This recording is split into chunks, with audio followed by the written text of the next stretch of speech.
Assalamualaikum warahmatullahi wabarakatuh.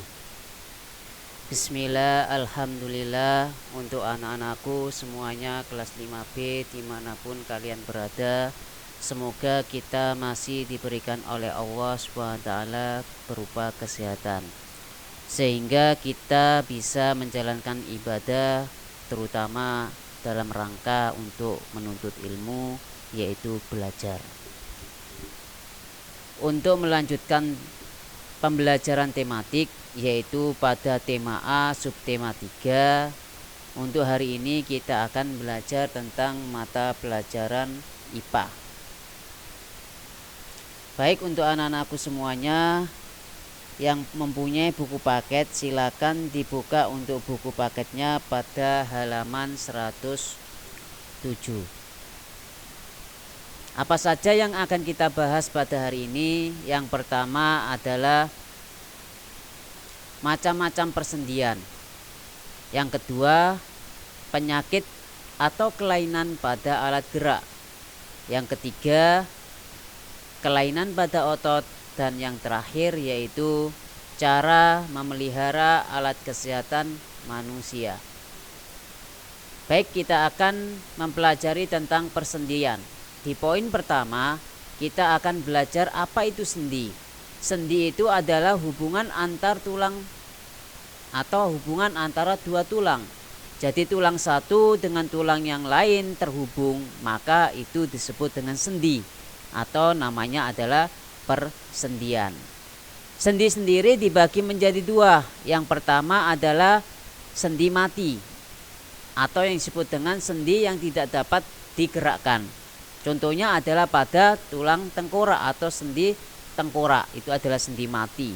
Yang kedua adalah sendi yang memungkinkan tulang bergerak, yaitu sendi putar, sendi engsel, sendi peluru, sendi pelana, dan juga sendi kaku. Jadi ada 5. 1, 2, 3, 4, dan 5. Nah, 5 sendi ini yang nantinya bisa digunakan untuk bergerak.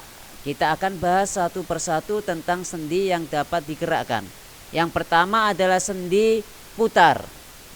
Sendi putar itu adalah sendi yang menimbulkan gerakan memutar.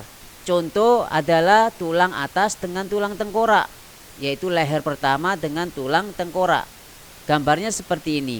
Nah, disinilah ada namanya sendi putar. Karena apa? Karena di antara leher dengan tengkorak, ya.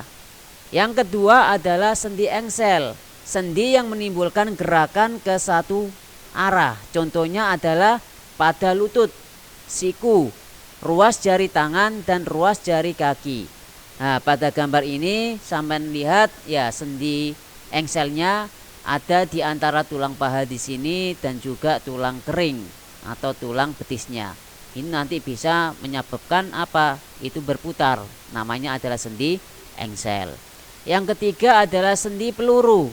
Sendi yang menimbulkan gerakan ke segala arah. Contohnya adalah pangkal lengan.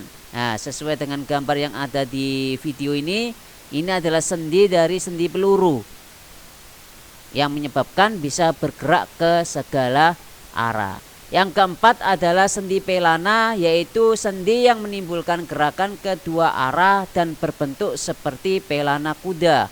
Contohnya adalah sendi antara telapak tangan dan pangkal ibu jarinya. Letak dari sendi pelana ya berada di sini. Ya, ini adalah antara telapak tangan dengan pangkal ibu jari. Dan yang terakhir yaitu sendi kaku, sendi yang menimbulkan terjadinya sedikit gerakan atau terbatas. Contohnya ada pada tulang belakang. Nah, tulang belakang kita manusia ya, itu ada sendi kaku. Nah, jadi itu adalah 5 macam persendian yang dapat digerakkan dan ada 1 macam persendian yang tidak dapat digerakkan. Kita akan membahas pada poin yang kedua, yaitu penyakit atau kelainan pada alat gerak. Anak-anak bisa buka bukunya pada halaman 114, yaitu tentang penyakit, kelainan, dan gangguan yang ada pada rangka. Yang pertama adalah penyakit pada rangka. Penyakit ini disebabkan oleh virus maupun kekurangan zat makanan tertentu. Nah, sehingga mengakibatkan penyakit apa? Yang pertama adalah rakitis. Rakitis itu adalah penyakit akibat pelemahan atau pelunakan tulang. Kekurangan vitamin D, magnesium, fosfor, dan kalsium yang nantinya bisa menyebabkan terjadinya penyakit rakitis. Ciri-cirinya apa? Nah, kakinya membentuk huruf X dan atau O. Nah, ini adalah contoh gambar penyakit rakitis. Bentuknya bisa berupa huruf X atau berupa huruf O kaki itu. Yang kedua adalah osteoporosis, yaitu di mana tulang itu menurun sehingga membuat tulang menjadi keropos dan mudah retak. Biasanya menyerang pada orang yang telah berusia lanjut. Ciri-ciri penyakit ini hanya dapat diketahui melalui pemeriksaan dokter. Nah, contoh seperti gambar ini adalah contoh dari penyakit osteoporosis. Selanjutnya adalah tentang kelainan. Kalau tadi penyakit pada rangka, sekarang adalah kelainan pada rangka. Kelainan pada rangka kita membaginya menjadi 3. Yang pertama adalah lordosis. Apa lordosis itu? Yaitu yaitu kelainan pada rangka yang disebabkan oleh tulang belakang membengkok ke depan. Contohnya seperti pada gambar ini. Nah, ketika anak-anak bisa duduk, membaca, menulis, baik itu di rumah atau di sekolah, nah, usahakan jangan membengkokkan tulang belakang itu ke depan. Nanti terjadinya penyakit kelainan pada rangka yaitu lordosis. Yang kedua adalah kifosis. Kifosis ini kebalikan dari lordosis, yaitu tulang belakang membengkok ke belakang. Kalau lordosis itu depan, kalau kifosis itu adalah ke belakang. Dan yang terakhir, yang ketiga adalah kelainan skoliosis, yaitu dicirikan tulang belakang membengkok ke kiri atau ke kanan. Nah, sesuai dengan contoh gambar, terjadinya 3 kelainan pada rangka ini disebabkan oleh tulang belakang yang membengkok kemana. Kalau ke depan itu namanya apa, ke belakang maupun ke kiri, kanan atau ke kiri. Ini adalah kelainan pada rangka manusia. Selanjutnya adalah gangguan pada rangka. Setelah tadi penyakit, kelainan, sekarang adalah gangguan. Gangguan pada rangka ini disebut dengan fraktura. Apa fraktura itu? Fraktura adalah patahnya tulang baik seluruhnya atau sebagian yang umumnya terjadi akibat benturan. Benturan itu bisa berupa kecelakaan, kendaraan, kelebihan beban, atau karena terjatuh. Ya, contohnya seperti ini, ketika kakinya awalnya hanya sedikit yang retak, terus semakin lama semakin banyak, bahkan sampai pada yang namanya patah. Itu adalah patahnya tulang, disebut fraktura. Nah, itu tentang rangka, ya, penyakit rangka, kelainan rangka, dan juga tentang gangguan pada rangka. Di poin ketiga kita akan belajar tentang kelainan pada otot. Nah, anak-anak bisa buka paketnya, ya, buku paketnya halaman 131, yaitu tentang kelainan pada otot. Nah, apa saja kelainan itu? Yang pertama adalah tetanus. Tetanus merupakan penyakit yang dapat menyebabkan kram dan kaku otot. Akibat dari infeksi tersebut akan dihasilkan racun yang menyerang saraf. Contohnya adalah penyakit tetanus seperti ini. Kaki ketika terkena benda tajam seperti paku, seperti besi, nah, ketika tidak diobati itu bisanya akan terjadi tetanus. Dan itu sangat berbahaya karena apa? Yang dihasilkan adalah racun yang nantinya juga akan mengenai atau menyerang saraf manusia. Dan yang kedua, kelainan pada otot adalah penyakit polio. Penyakit ini menyerang sistem saraf akibat virus.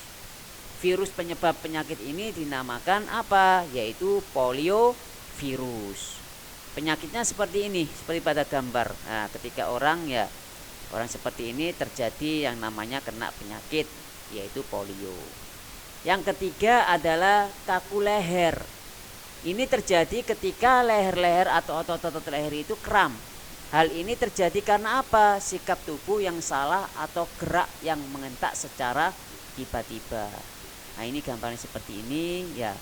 Mungkin anak-anak ada yang pernah mengalami tentang kaku leher ya, biasanya ketika bangun tidur mungkin terus lehernya tertarik. Nah, itu kram terjadi pada otot-otot leher. Yang keempat adalah atrofi otot, yaitu kelainan otot di mana otot mengalami penyusutan bentuk dan volumenya. Atrofi terjadi akibat adanya kerusakan pada otot atau pada saraf yang mengontrol otot tersebut. Seperti gambar ini, pertama awalnya normal otot ini, terus lama-kelamaan menyusut itu menjadi kecil, ya, sehingga terjadinya namanya adalah atrofi otot. Dan yang terakhir adalah hipertrofi otot. Ini terjadi pada atlet binaraga dan kebugaran. Hal ini dipengaruhi karena apa? Ada faktor nutrisi, usia, dan latihan. Contoh gambarnya seperti ini, ya, anak-anak bisa lihat seperti yang pernah dilihat di TV, ya, atlet binaraga punya otot besar seperti itu terjadi yang namanya hipertrofi otot. Nah, itu adalah kelainan pada otot manusia. Dan yang poin terakhir, yaitu di poin keempat, kita akan membahas bagaimana cara memelihara alat kesehatan manusia. Bisa anak-anak buka pada halaman 136, yaitu tentang bagaimana kita bisa merawat rangka atau merawat kesehatan manusia, alat kesehatan manusia. Yang pertama adalah mencegah kerusakan tulang. Kita harus berhati-hati ketika berjalan atau bermain. Nah, ketika berjalan atau bermain apapun, kita harus menjaga agar tulang itu tidak rusak. Bagaimana caranya? Yaitu dengan cara-cara yang baik dan benar serta berhati-hati. Yang kedua adalah melakukan sikap tubuh yang benar. Nah, tubuh kita harus melakukan tindakan yang benar, seperti duduk, berjalan, dan tidur. Itu harus sesuai dengan posisi yang benar atau baik. Contohnya seperti ini, duduk yang baik, duduk yang benar, dan juga ketika berjalan, ya, secara tegak, duduk secara tegak. Kalau tidur posisinya lurus atau tidak melengkung. Yang ketiga yaitu mengonsumsi makanan yang dibutuhkan tulang. Nah, makanan ini untuk apa? Untuk agar apa? Agar tidak terjadi yang namanya penyakit yang pertama kita bahas, yaitu penyakit tentang kekurangan vitamin seperti kalsium, vitamin D, dan fosfor. Biasanya ada pada 4 sehat 5 sempurna itu. Dan yang keempat adalah melakukan imunisasi polio. Ini biasanya terjadi pada masa balita.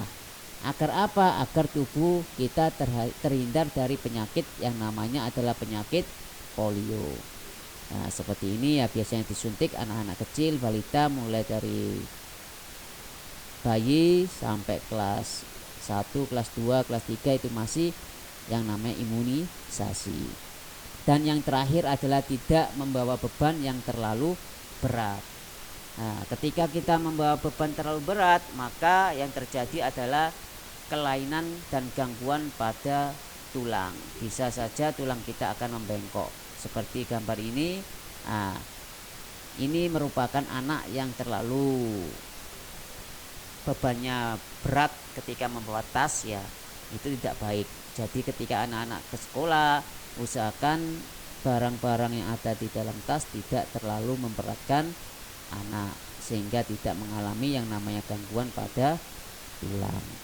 Nah, itu adalah materi untuk hari ini, hari Jumat, materi tentang IPA ya subtema 3 mulai dari halaman 107 itu untuk paket bisa dipelajari sampai pada 136 ini, yaitu tentang materi-materi tersebut. Ya, untuk anak-anakku itulah sedikit tentang materi hari ini. Semoga bisa memberikan manfaat bagi anak-anakku semua. Pesan Ustadz sama seperti biasanya, ya tetap semangat dalam belajar meskipun masih di rumah. Semoga kita nanti bisa cepat bertemu. Salam rindu buat anak-anakku semuanya. Assalamualaikum warahmatullahi wabarakatuh.